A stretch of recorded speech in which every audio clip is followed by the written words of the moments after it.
Materi yang saya akan jelaskan tentang fondasi e-health, kerangka kerja hukum e-health, telehealth, dan juga e-HR. Untuk topik yang pertama, saya akan menjelaskan tentang komponen fondasi e-health. E-kesehatan adalah pemanfaatan teknologi informasi dan komunikasi untuk pelayanan dan informasi kesehatan, utamanya untuk meningkatkan kualitas pelayanan kesehatan dan meningkatkan proses kerja yang efektif dan efisien. Strategi e-kesehatan nasional dilaksanakan melalui kerangka kerja untuk perencanaan, pengembangan, implementasi, dan evaluasi yang meliputi komponen 1. Tata kelola dan kepemimpinan, yang kedua strategi dan investasi, yang ketiga ada layanan dan aplikasi, yang keempat ada standar dan interoperabilitas, dan yang kelima ada infrastruktur. Keenam ada peraturan, kebijakan, dan pemenuhan kebijakan. Dan yang ketujuh ada sumber daya manusia.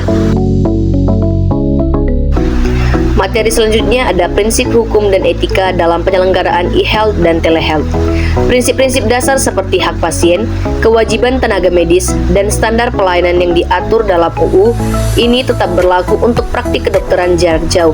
Namun, sifatnya yang umum membuat UU Kesehatan kurang spesifik dalam mengakomodasikan karakteristik unik telemedicine, seperti ketergantungan pada teknologi informasi dan komunikasi serta interaksi tanpa kehadiran fisik. Isu hukum utama dalam praktik telemedicine, yang pertama, perlindungan data pribadi pasien, risiko kebocoran data dalam platform telemedicine, dan kepatuhan terhadap Undang-Undang PDP. Yang kedua ada standar teknis pengamanan data yang diatur dan realitas implementasinya. Selanjutnya ada tanggung jawab hukum tenaga medis, tanggung jawab profesi tenaga dalam diagnosis dan pengobatan jarak jauh.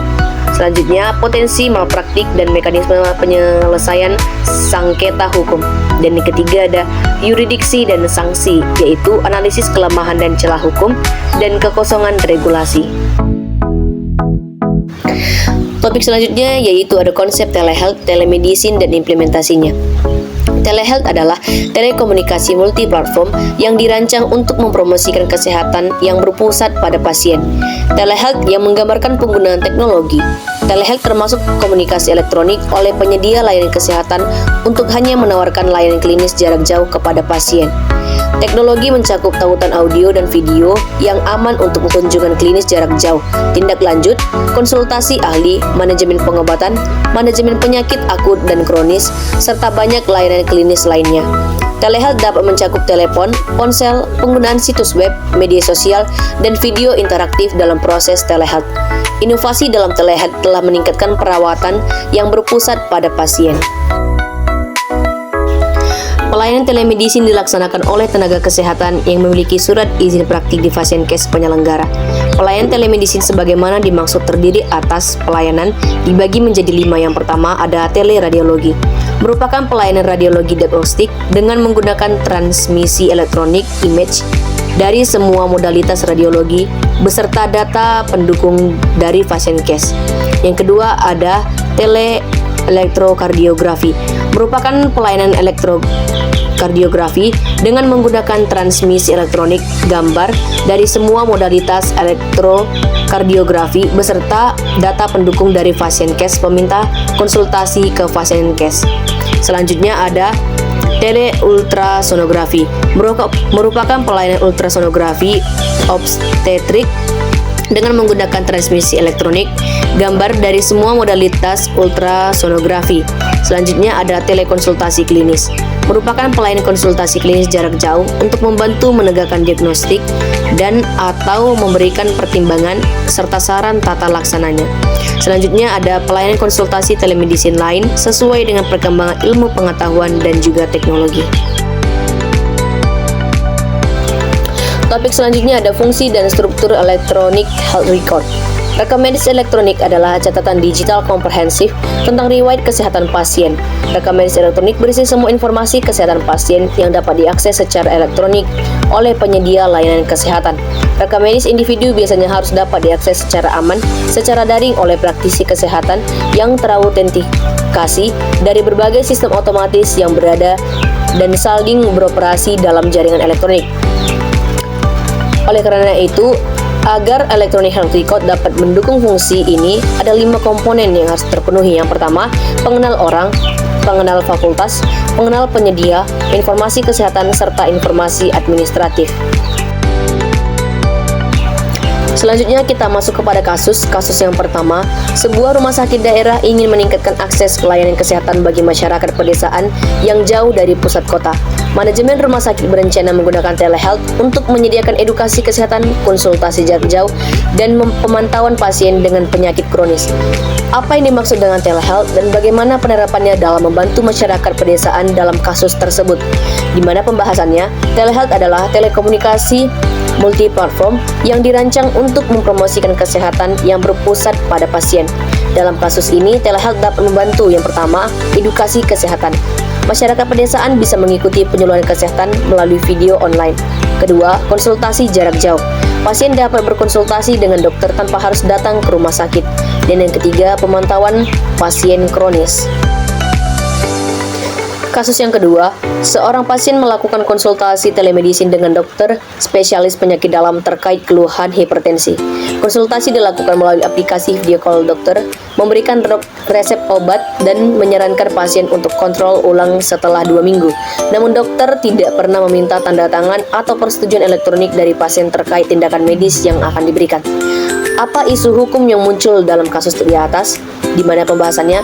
Isu hukum yang muncul adalah ketidaklengkapan persetujuan tindakan medis atau informed consent dalam praktik kedokteran, baik tatap muka maupun telemedicine. Informed consent tetap wajib diberikan. Hal ini diatur dalam Undang-Undang Praktik Kedokteran dan Kode Etik Kedokteran di Indonesia. Kasus yang ketiga, sebuah rumah sakit daerah ingin menerapkan sistem rekam medis elektronik atau RME, namun jaringan internet di daerah tersebut masih sering tidak stabil dan perangkat komputer di beberapa ruangan belum mendukung aplikasi rekam medis elektronik. Apa tantangan utama terkait komponen fondasi e-health dalam kasus ini dan bagaimana solusi yang tepat? Di mana pembahasannya, tantangan utama adalah infrastruktur teknologi atau hardware, jaringan, serta konektivitas. Selanjutnya, tanpa infrastruktur memadai, sistem RME tidak dapat berjalan optimal. Solusinya, rumah sakit perlu meningkatkan kualitas jaringan, misalnya dengan backup koneksi atau internet lokal, menambah perangkat komputer sesuai standar, serta menerapkan sistem offline first agar data tetap bisa dicatat meski jaringan internet terputus. Topik selanjutnya yang akan saya jelaskan adalah perangkat penilaian e-health di Indonesia. Topik yang pertama ada situs e-health yang baik harus. Penerapan program kesehatan berbasis internet dengan konsep e-health ini telah mulai dijalankan di Indonesia bekerjasama dengan berbagai pihak. Aplikasi e-health yang digunakan untuk program kesehatan diharapkan mampu mengakomodir kebutuhan dunia kesehatan, di mana aplikasi e-health harus memiliki kriteria sebagai berikut. 1. Tingkat sekuritas tinggi. 2. Menjaga kerahasiaan atau privasi. 3. Informasi yang valid, lengkap, dan dapat dipertanggungjawabkan. 4. Membangun interaktiviti. Dan yang kelima, bisa diakses dengan baik dan cepat. Hotfit merupakan salah satu teknik yang bisa dipakai untuk mengevaluasi implementasi sistem yang ada di suatu institusi. Hotfit juga cocok digunakan dalam penelitian dengan tujuan menghasilkan rekomendasi yang komprehensif untuk perbaikan dan pengembangan aplikasi. Ada 4 aspek. Aspek yang pertama, aspek manusia. Ada 2 komponen pada aspek ini. Pengguna sistem melingkupi tingkat pemakaian cara kerja sistem, pengalaman, resistensi, dan pelatihan. Yang kedua, aspek organisasi. Bagian-bagian yang tergolong dalam aspek organisasi antara lain struktur dan lingkungan. Ruang lingkup struktur mengacu pada perencanaan, strategi, pengolahan, dan otonomi. Selanjutnya ada aspek teknologi. Ada 3 komponen yang dibahas dalam aspek teknologi, yaitu kualitas sistem, kualitas informasi, dan kualitas layanan. Selanjutnya ada aspek manfaat, yang dimana manfaat dalam konteks ini adalah kesepadanan hasil negatif dan meyakinkan dari penggunaan sistem informasi. Komponen dalam manfaat bersih atau net benefit antara lain manfaat hasil pekerjaan, penghematan, pengurangan kekeliruan, hubungan timbal balik, dan juga hasil klinis dana. Implementasi e-health model Van Meter dan juga Van Hort. Menurut teori implementasi kebijakan dari Van Meter dan juga Van Horn tahun 1975, ada 6 faktor yang mempengaruhi implementasi program, yaitu sikap pelaksanaan, karakteristik agen pelaksana, lingkungan, sumber daya, ukuran dan tujuan, serta komunikasi antar anggota organisasi pelaksana. Selanjutnya ada implementasi e-health model teknologi acceptance model atau TAM. Metode ini digunakan untuk memprediksi penggunaan dan penerimaan suatu sistem informasi dan teknologi oleh pengguna individu yang akan berpengaruh pada kesuksesan maupun kegagalan dari penerapan sistem informasi yang baru. Dua faktor utama dari TAM adalah persepsi penggunaan dan juga persepsi kemudahan. Materi selanjutnya ada security and data privacy, yaitu dibagi menjadi 4. Yang pertama ada ekspektasi kinerja. Sebagai tingkat di mana seseorang mempercayai dengan menggunakan sistem tersebut akan membantu orang tersebut untuk memperoleh keuntungan-keuntungan kinerja pada pekerjaan. Yang kedua ada ekspektasi usaha, merupakan tingkat kemudahan penggunaan sistem yang akan dapat mengurangi upaya atau tenaga dan waktu individu dalam melakukan pekerjaannya. Yang ketiga ada pengaruh sosial, didefinisikan sebagai sejauh mana seorang individu mempersepsikan kepentingan yang dipercaya oleh orang-orang lain yang akan mempengaruhinya menggunakan sistem yang baru. Selanjutnya ada kondisi-kondisi memfasilitasi, didefinisikan sebagai sejauh mana seorang percaya bahwa infrastruktur organisasional dan teknikal terset untuk mendukung sistem.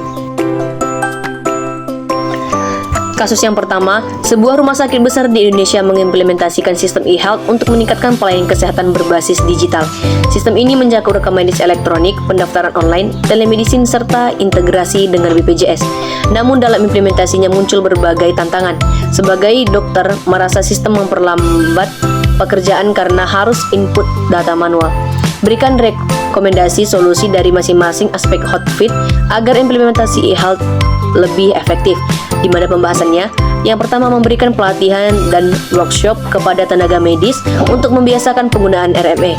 Yang kedua, menyediakan fitur simplifikasi antarmuka, misalnya input dengan voice recognition agar mempercepat kinerja dokter.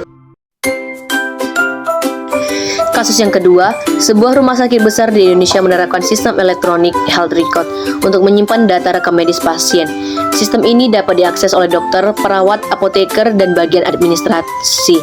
Namun, baru-baru ini terjadi insiden kebocoran data pasien yang menyebar ke media sosial, termasuk informasi penyakit sensitif seperti HIV dan gangguan mental. Kebocoran ini menimbulkan kerugian reputasi bagi rumah sakit dan rasa tidak percaya dari pasien.